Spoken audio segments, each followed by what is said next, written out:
Welcome back, everybody. So today we're going to be looking at what we call our combined gas law. Remember that the notes are posted for you on our Google Classroom along with this worksheet so that you can follow along with me. And then remember, you're going to have to try out some examples on your own in this ed puzzle and do the best that you can. And remember, the following day that we meet, that answer key will be posted in Google Classroom for you. So today we're going to be working with, like we said, the combined gas law. The name is hinting, if we look at the name here, at some equations that might be combined. So what's going to happen with this gas law is we're going to see Boyle's law, Charles' law, and Gay-Lussac's law be combined into one equation. So if we look over here, we're going to see our combined gas law that we've seen a couple times throughout our notes.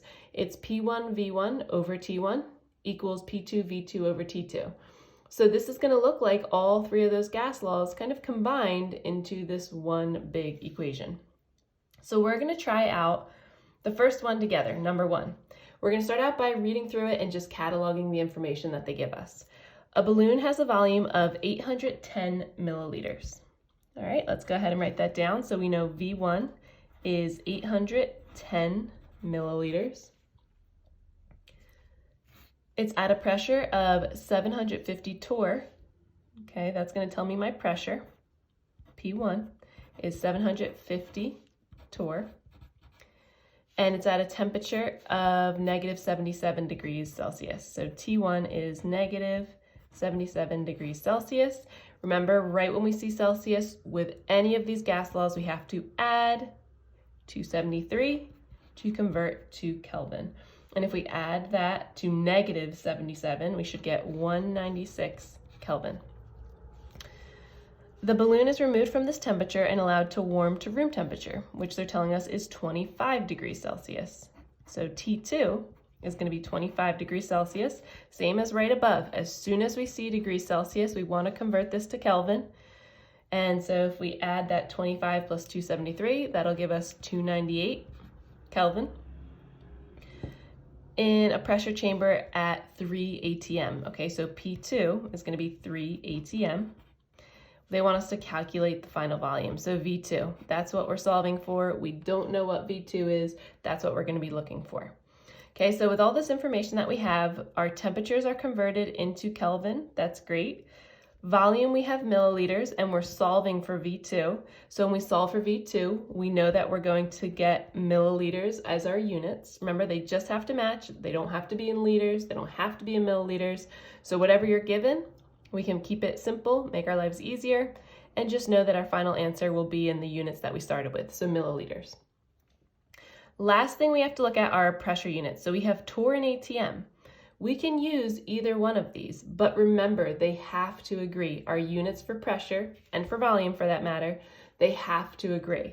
So because ATM is kind of like our standard unit for pressure, I'm going to go ahead and convert this 750 torr to ATM.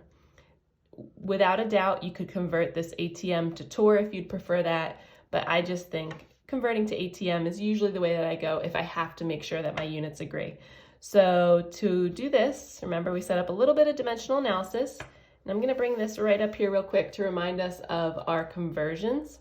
If we're going to ATM, we know that for every 1 ATM, that's going to be the equivalent of 760 torr. So we need 760 torr in our denominator. And remember, we know that's equivalent to the 1 ATM. So when we solve for this, torr will factor out, and we'll be left with our pressure in ATM, which would be 0.990 ATM. Okay, so at this point, we have all of our units agreeing. We've converted everything that we've needed to. So now we get to use this equation up here to plug everything in. So the first thing I'm going to plug in is P1. So P1, remember, we just converted here to 0.99 ATM. So I'm going to go ahead and plug that in for P1. Okay, V1, we know is this 810 milliliters, all over T1, which we know here is 196 Kelvin. And this equals P2, which we know is 3 ATM, times our V2, that's X, that's what we're solving for. You can write that in as X if you'd prefer, whatever works. And T2 goes on the denominator, and that'll be 298. So to solve for this, just like we did with Boyle's, Charles, and Gay-Lussac's law, we can cross multiply here. Okay, so what we'll be left with is 0.99 times 810 times 298 equals 196